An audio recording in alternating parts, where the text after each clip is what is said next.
Motherfucker, get off me! And I'll give you a 300 kick in the face! Get the fuck off me, pussy! Hold on.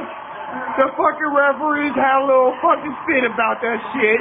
So, they gonna say, hold on, Antonio Brown, you're really good, but we might have to give you a flag because you just drop kicked the kicker in the face and you kept going for another 10 fucking yards. But wait, let's watch the replay. Yeah, you drop kicked the punter, not the kicker, but the punter in the fucking face and kept going.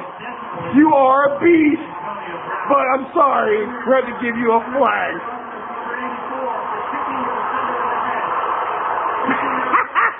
For kicking the kicker in the fucking head. He's like, what's going on? Well, I mean, he's good. He's a nice guy, but, he was so fast, I didn't know he was gonna kick me in the fucking face! You fucking sorry-ass Brown player. Here, take this shit, 300, bitch! Bow!